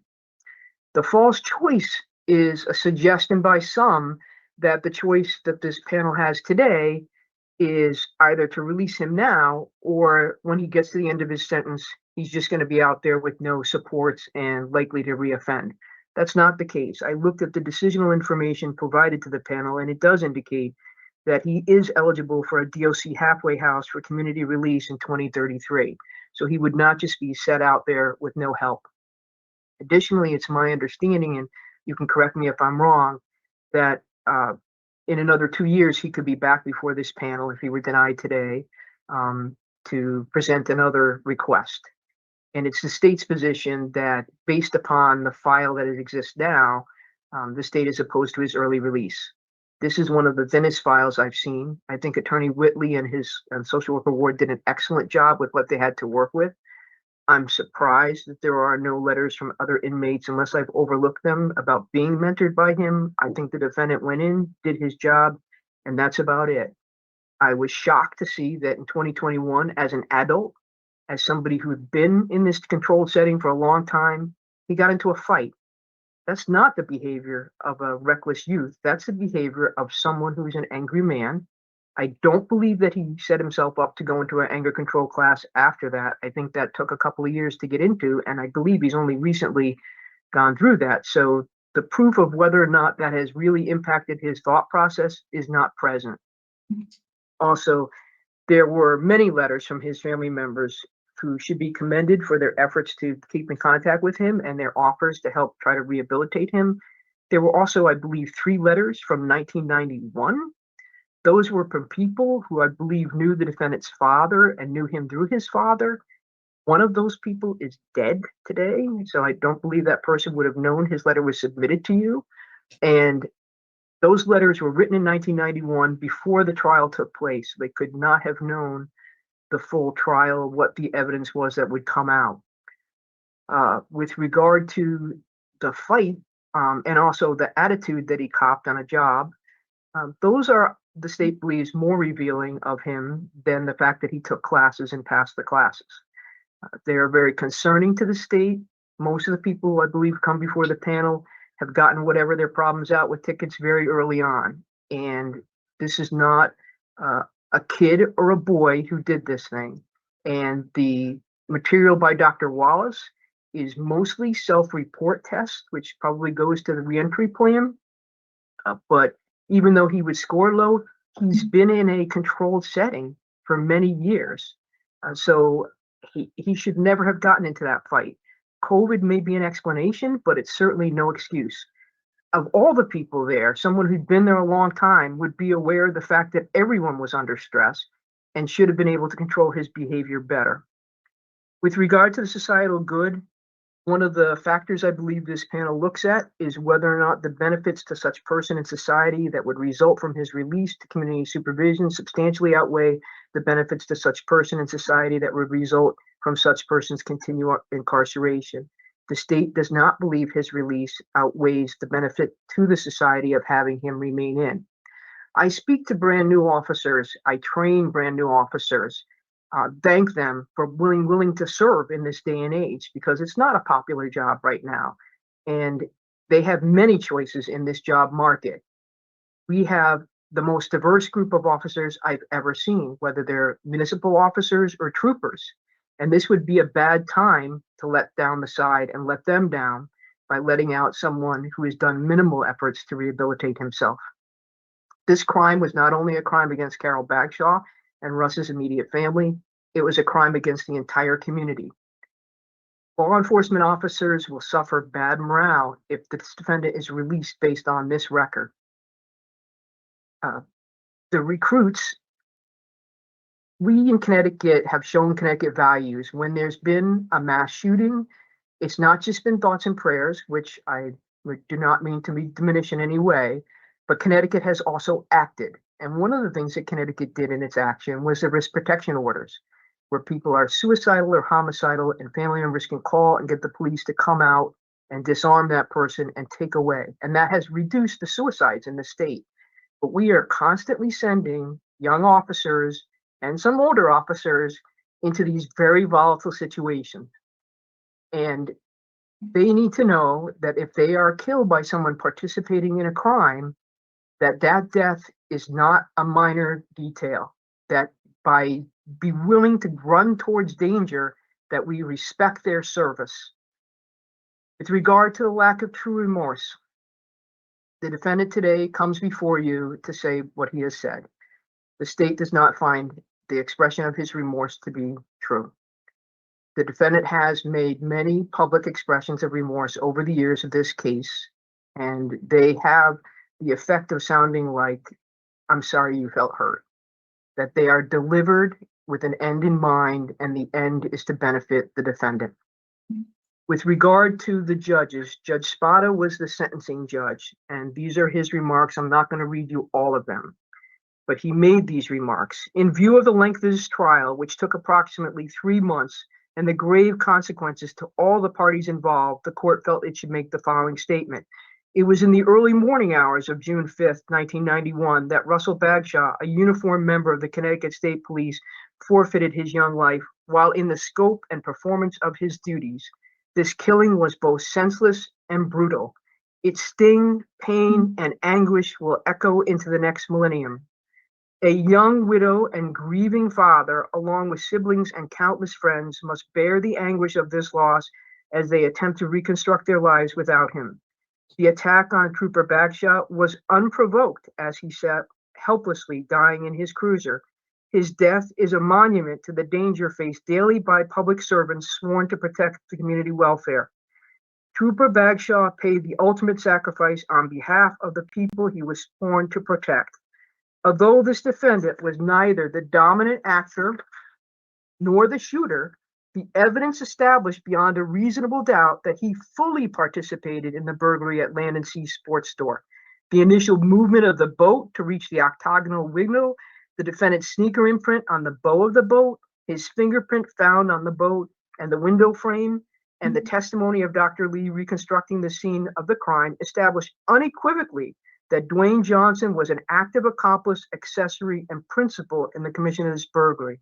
The evidence established beyond a reasonable doubt that this defendant assisted in the carting of stolen weapons from the Land and Sea Sports Store and later transferred them in secret to Scott Ilowitz at Hell's Hollow several hours after the burglary. For nearly 48 hours, the defendant volunteered no information to assist the police in their investigation. During an interrogation at his home in Griswold, the defendant's principal purpose in answering questions was to exculpate himself from as much blame as possible and to shift entirely the blame onto his brother, Terry Johnson. The case presented by the defense at trial contradicted the defendant's voluntary statement of June 6, 1991. The defendant's attempt to lay the blame for this killing on Scott Ilowitz was misplaced, flawed, and without merit. He had submitted a motion to suppress at the time of the trial, where he tried to shift the blame in the case. Justice McDonald wrote an opinion in dissent. I'm not going to read over the section he read about the badge, but this is in part what he said. The history in this state, and mind you, this was in 1997, of the murder of state troopers and other police officers bears out the stark fact that those murders occurred mainly as the officers attempted to apprehend persons committing dangerous or violent crimes. He goes on to list what Trooper Bagshaw's badge was subscribed. I won't repeat that since Carol Bagshaw did that quite well enough. He went on to state, though, that the badge should be both a symbol of lawful authority and, by the law's sternest protection, a shield from harm. The reason that the state doesn't believe what the defendant says today is because I have reviewed in the 35 boxes of trial material from the two brothers. A witness testified against Terry Johnson, and she said he confessed to her after the shooting, and she didn't believe him. And he told her it was because of a robbery because he owed money. The person he owed money to was Duane Johnson. Duane Johnson had multiple opportunities not to have this tragedy occur. He could have told his brother he didn't have to pay him back. He could have told his brother there were other ways to lawfully get money. This defendant was not a defendant who was a drug addict or someone who had suffered childhood trauma. He could have told his brother he could pay him back at another time. He had been out stealing cars with him earlier. So it's not as though this defendant didn't know what his brother Terry was capable of. When they drove up to the Land and Sea Sports to steal, it wasn't to steal fishing rods. He claims here to board member Palmieri that he and Terry never discussed the circumstances after it happened. That's not what the facts of the case show. The facts of the case show that Terry told him to shift the blame to Terry. And although Terry was the trigger man here, it appears he was trying to shield this defendant. This defendant's father told him to stay away from Terry. He ignored him. It's not as though the defendant didn't have other skills. He was in the National Guard. He got through basic, he got through AIT. He definitely would have had training in first aid. I was active duty JAG at the time. He probably sat in conferences where he heard about, if you get an illegal order, this is what you do. He did not have to do what his brother got him into. When Trooper Bagshaw drove up, he could have put his hands up and walked to his cruiser and said, "You got us." He could have run back to Terry and knocked him over or screamed at him not to shoot. He didn't do any of those things. I know this panel does not like to get caught up in the back end of the case itself, but it is hard to hear this defendant say that he accepts responsibility when he again provides a version that is not accurate. He said at the habeas trial, he again tried to carve out a way that he wouldn't be guilty of the felony murder. And Judge Fieger said the testimony of the petitioner stands in stark contrast to the statement he gave to the police in which he reported seeing the headlights of Trooper Bagshaw's car as it approached the store. The petitioner, meeting Duane Johnson, in his statement says he told his brother Terry not to shoot the trooper. Now the petitioner says he lied to the police in the statement because that is what Terry told him to say. So as recently as 2004, 2005, he was representing to a court that Terry had told him to say something, which is in stark contrast to what he has said to board member Palmieri today. The court goes on to say the big problem with his assertion is that even if the habeas court takes the testimony of Duane Johnson at its face value, it still does not absolve him of liability for his part in the murder of Trooper Bagshaw. He went on to say in the footnote that he went to drop that, again, the fact that he lied and he admitted lying to the police does not serve well to enhance his credibility. He tells what he believes is a self-serving story each time he relates what happens that night, although the story differs in key aspects. And we see again a repeat of that today. In another few years, maybe he will have really embraced what he did here and what he's responsible for and what is the truth about what the discussions were after the crime took place. He has not done that today. The societal good is better served in the state's mind if he remains incarcerated until he can reach that level. It is not that I always say no to everyone. You don't know me, panel members, but I have even agreed to a sentence modification for someone who physically assaulted police officers. Because while he was incarcerated, he put together a plan of how people could go from jail and get jobs. And it was such a good plan, it made it all the way up to President Obama. I've agreed to compassionate release, but the state is not agreeing that this defendant should be released on this record. According to the female witness who testified against Terry Johnson told her that Trooper Bagshaw's last words were, "Oh my God." If this defendant is released on this thin a file, it is the public who will be saying, "Oh my God." Thank you. Thank you, Attorney Mahoney. At this time, Attorney Whiteley, if you have any remarks or statements you would like to make, you may do so now. Thank you. So thank you to the board. I'd also like to thank my social worker, Sandy Ward. She's really the one who put a lot of effort into this. She spent the most time with Duane and put the very large package together, which we have been able to present. And given how much we presented, there isn't so much more that I could really add to that. But when I first started going through some of his old records, some of the things that jumped out to me that he initially in 1994 was sentenced to life without parole.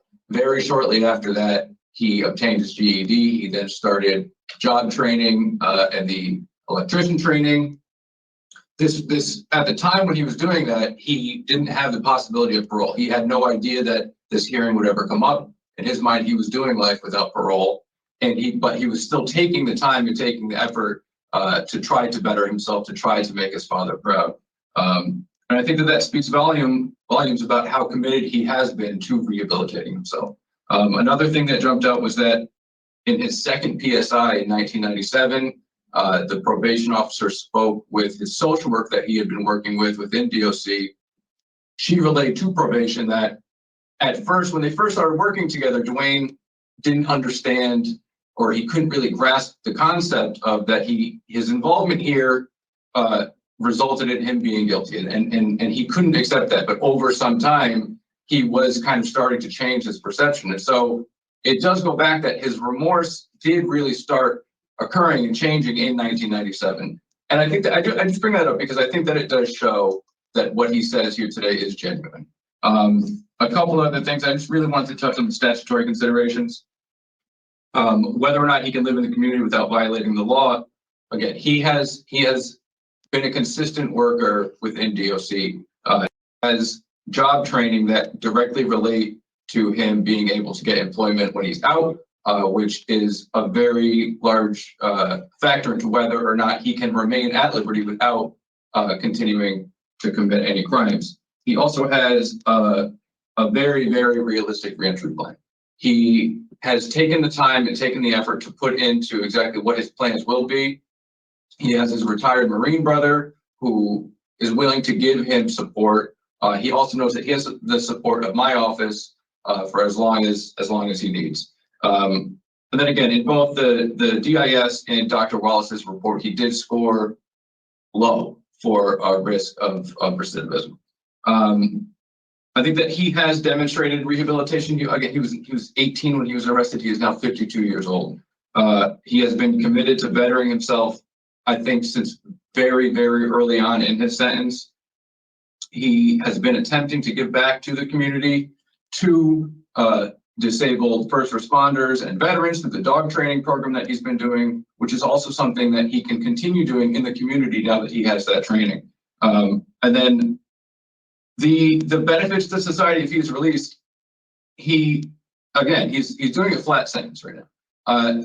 Being released after 30 some odd years at your mid 50s is going to be a very jarring experience for him.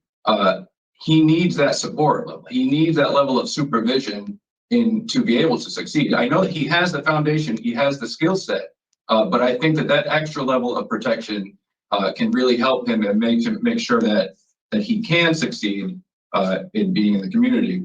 The first time I met him, he expressed his nervousness of actually being released. He has never paid a bill. He's never bought groceries. I think he had his license for a year before he was incarcerated. And as little as these things are at 55, 53 years old, learning how to do them again is scary. But he understands how difficult the work is going to be that he has to put in the community. But again, back to his reentry plan, he has a lot of safeguards put in place. So he has taken a lot of effort and thoughtfulness into what he would like to do with his life when he is released. And he understands what the board would be looking for from him if that ever happens. And so we know that this is a very difficult case. This is a tragic crime here. Duane knows that. I know that the board has received well over 100 letters of opposition. There was a news article about him coming up for parole, which I don't think normally happens. But I think that Duane has really spent his time in prison, spent his life trying to better himself. I think that he is deserving of early release, and I hope that you will find the same. Thank you. Thank you. Madam Chair? Thank you, Officer Meigersman. So at this time, the panel is going to enter into deliberation. We appreciate all of the input from all of you and all the work that you have done for this hearing and for Mr. Johnson. While State's Attorney Mahoney challenges this panel to correct or if we're wrong, we're not going to touch any of that. What we are going to do is take into consideration Mr.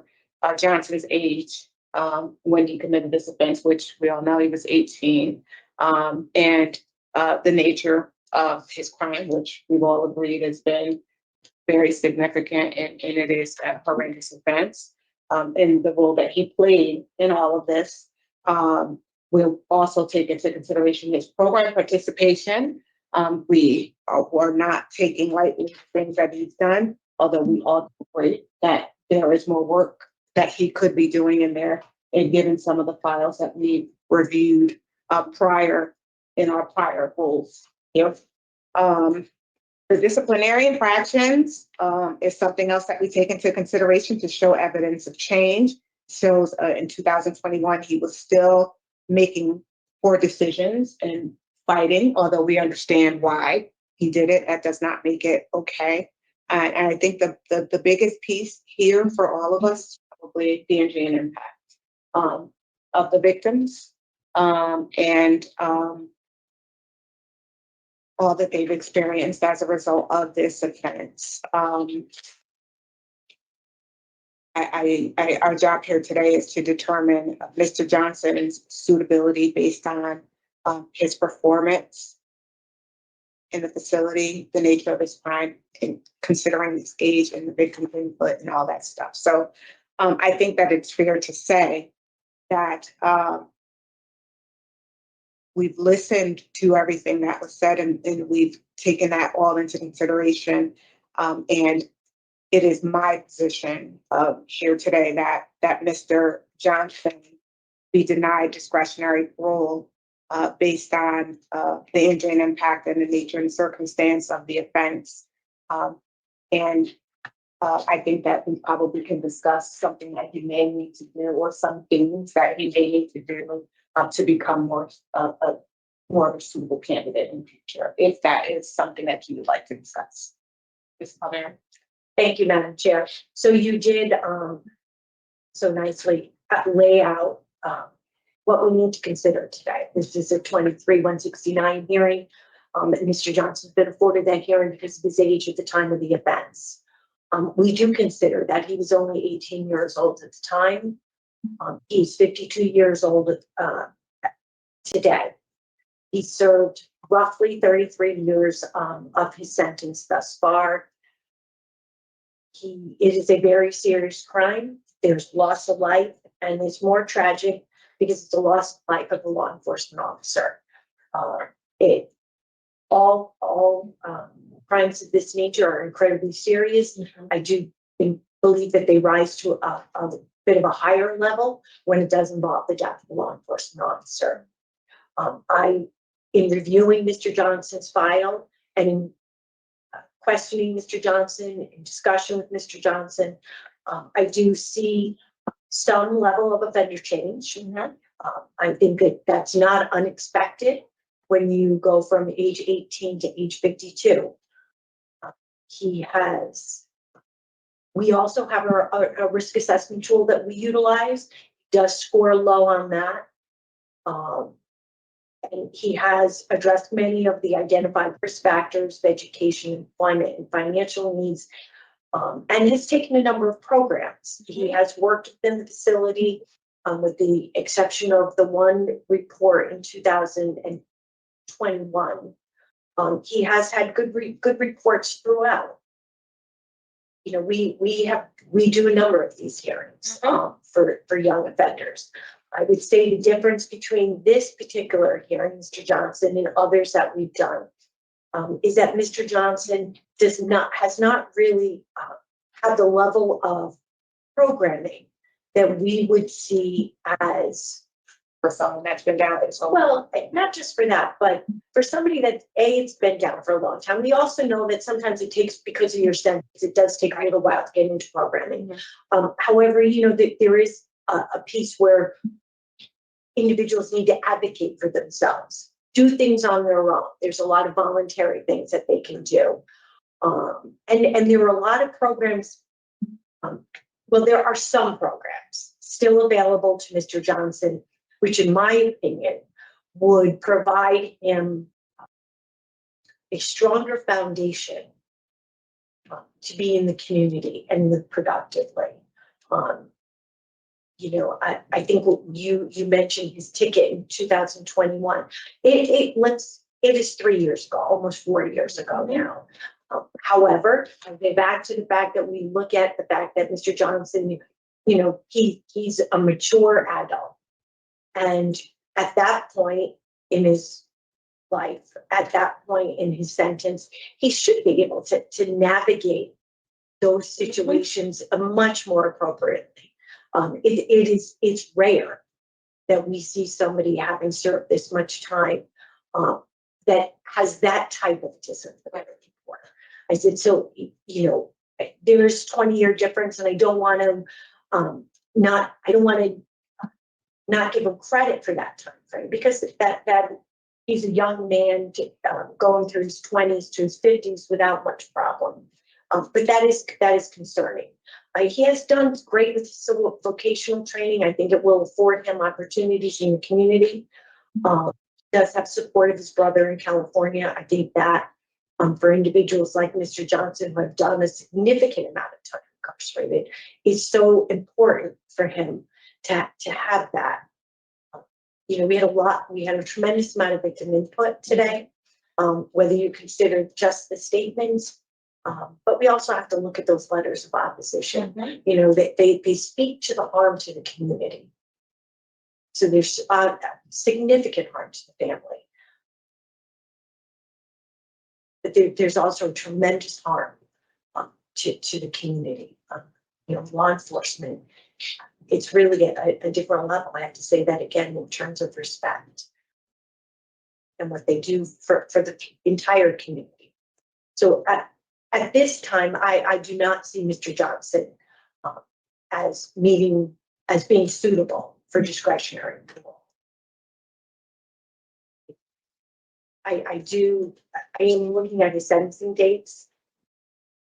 He is accruing good time because of the time he's sentenced. Right. I did verify with parole officer that his estimated release date is 2032, which is 7 years from now, approximately. I would entertain bringing Mr. Johnson back in 5 years, no sooner. where at that time he could present to us some more programming, maybe some additional contributions to life within the facility. No disciplinary reports. And it would afford a minimal amount of time of community supervision if he was found appropriate at that time. You know, it's hard to imagine. I know the state's attorney talked about the halfway house. And that is a level of support in the community. It's not the level of support I think that you get through parole if at that point he would be found appropriate. I say that cautiously about bringing him back in 5 years because I know it just re-traumatizes family. I do think that for our purposes, should be a consideration for public safety and an opportunity to acclimate back into the community after having been incarcerated at that point would be almost 39 years. So that would be my position today. Thank you, Ms. Palmieri. Mr. Sezakis? Thank you, Madam Chair.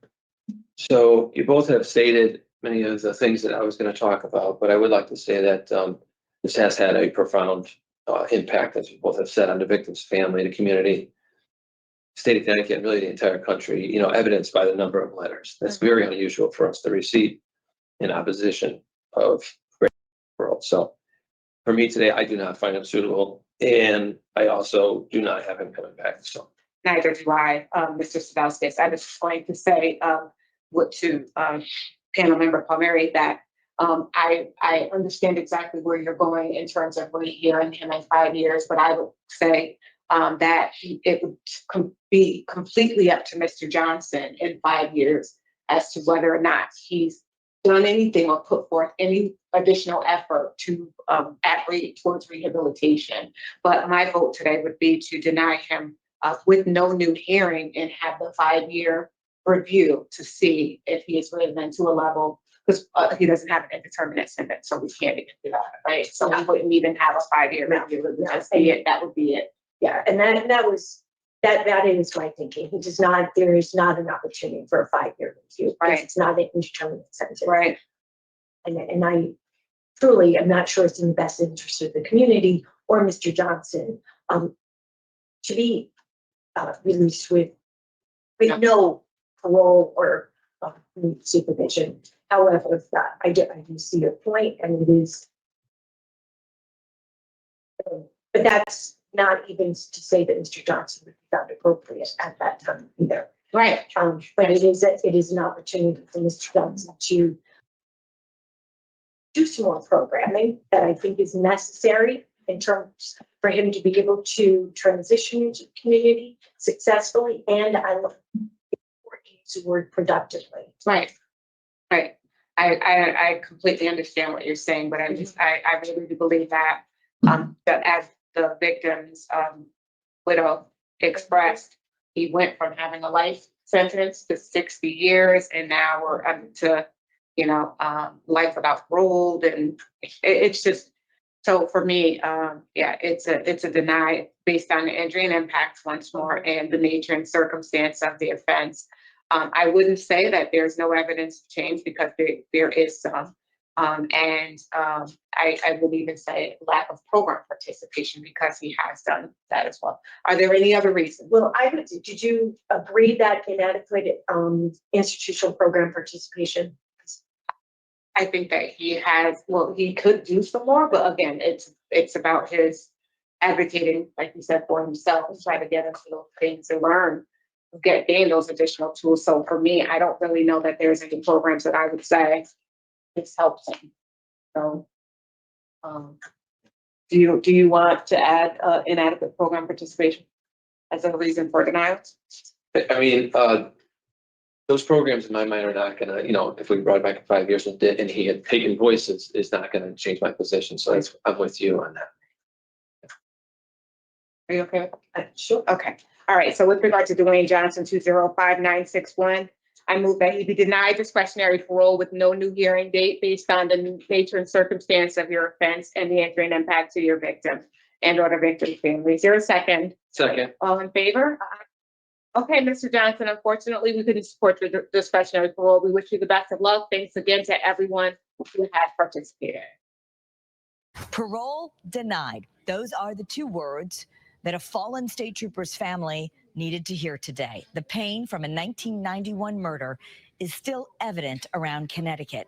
And your reporter Dylan Farron has all the details that are spanning nearly 34 years of tragedy. Dylan? Well, Kara, that's how long it's been since Trooper Russell Bagshaw was ambushed and murdered. Today, one of the men responsible for his death was up for parole. Let's take you back to 1991. Two brothers, Terry and Duane Johnson, were robbing a gun store in Windham. Trooper Bagshaw drove by, and before he could even get out of his cruiser, was shot 17 times by Terry and was killed. Trooper Bagshaw was just 28, and his murder shook the entire state. Terry, the killer, was sentenced to life in prison. Duane, also convicted of murder, even though he didn't pull the trigger, but he helped with the robbery, didn't stop his brother, and didn't help Trooper Bagshaw. He just took off. 34 years later, Duane Johnson is up for parole, early release. He faced the parole board this morning, claiming he was just a stupid 18-year-old kid, that he's now rehabilitated and has spent 3 decades becoming a better person, realizing his role that day. We also heard from Trooper Bagshaw's widow, Carol. They were married for just 9 months before the murder, and she made it clear today she opposes early release for Johnson. This is Ross. This is Russ. This is my Russ right here.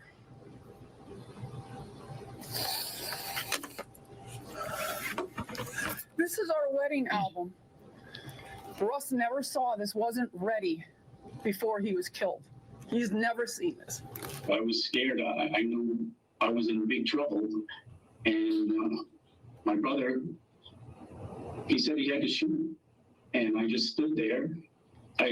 All I could say was no, and just stood there and did nothing. The board denied Johnson parole today. In 2023, a new law allows people who were convicted of a serious crime when they were under 21 to have a parole hearing after they serve 50% of their sentence. The Department of Corrections says Duane Johnson will be released in 2035. His brother Terry is serving a life sentence without parole.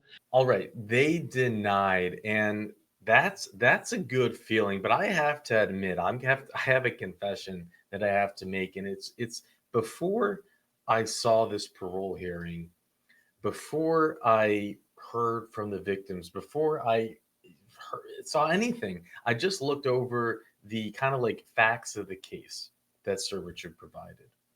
And when you go into the facts of the case, it's, there is a story that is spun that made me wonder, that made me think maybe this is someone that should get paroled.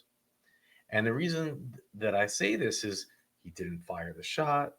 He didn't really have a history of doing anything. You go through the article that Sir Richard provided, and really what it talks about here, this was written initially when it first happened, was a younger brother who was bullied by his older brother. He was the baby of 16 kids.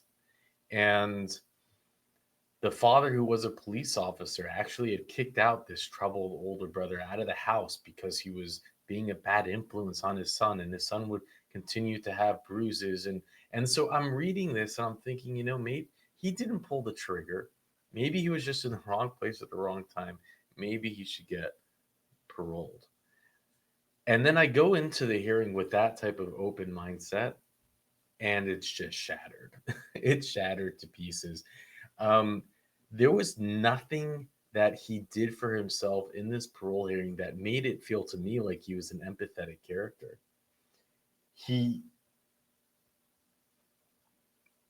I don't know.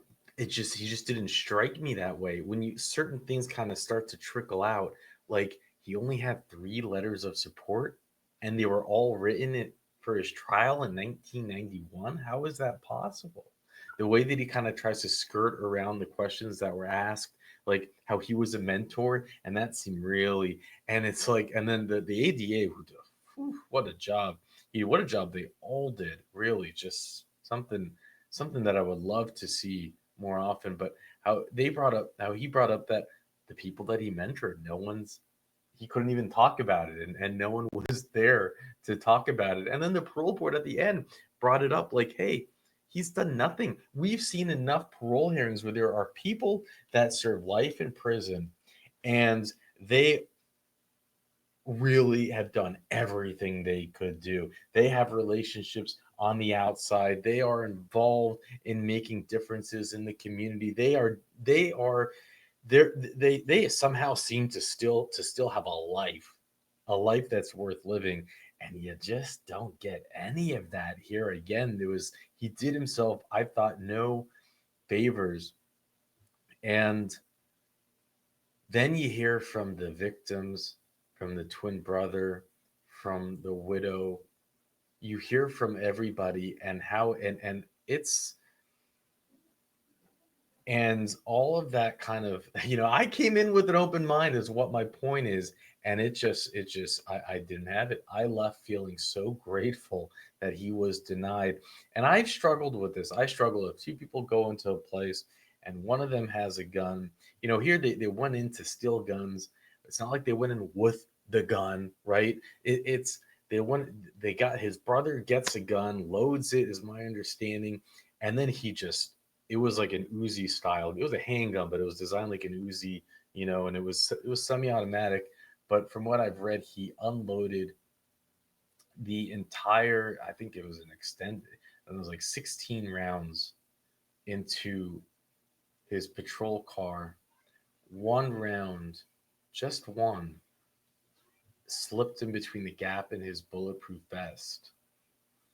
And it was fatal. And they have in the reports that he might have had between 60 seconds, I forget the exact, and a few minutes maybe before he would have been unconscious. He had enough time to turn his lights on and to speak in the radio to say those words. And his brother is a real, he had done things at the trial that I read about, he was, the police officers that were there, he was laughing at them and mocking them. He's still playing games. He's still going to trial, and it's. I'm not 100% sure. There's so much here. So Richard provided article after article after article, and it's. I'm still not quite sure how he got off the death row. But what you see here is simply just where the victims get re-victimized over and over and over again. And it was nice to see the parole board not set him up with another parole hearing in like 2 years, which we've seen so often. And it was nice to hear the parole board do the right thing in this sense. But I just also can't shake this feeling that if the Connecticut wasn't watching, if this wasn't a police officer, and I understand that it being a police officer is a mitigating factor. The parole board mentioned that, but it doesn't change the re-victimization of victims who come up to the parole board and plead for a family member, a loved one who is not a police officer. And then the parole board goes and releases the person. And it feels like a little bit of, I don't know how to approach this two-sided, two-faced. I do think I just can't help shaking the fact that this was a predetermined hearing. They were going to deny because of political repercussions.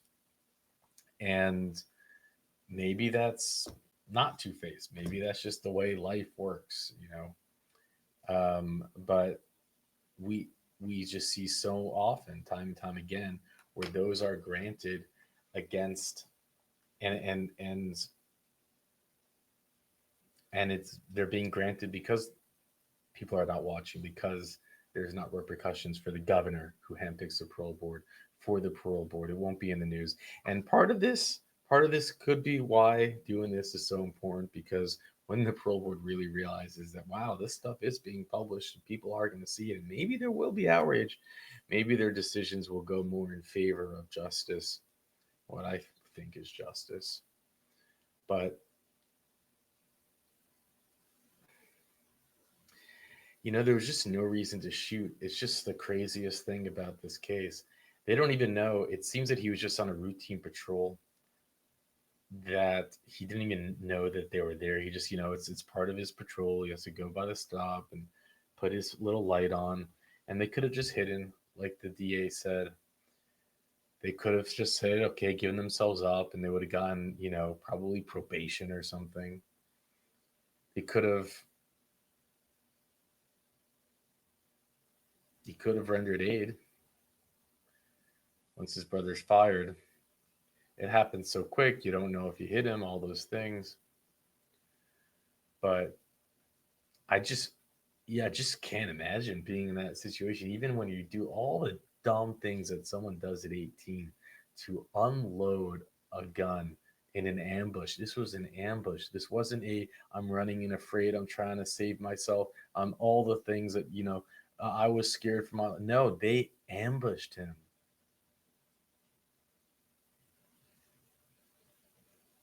And just to hear the family having to go through this, at least, you know, he's getting out in good time and whatever, because of, again, more of law changes and whatnot.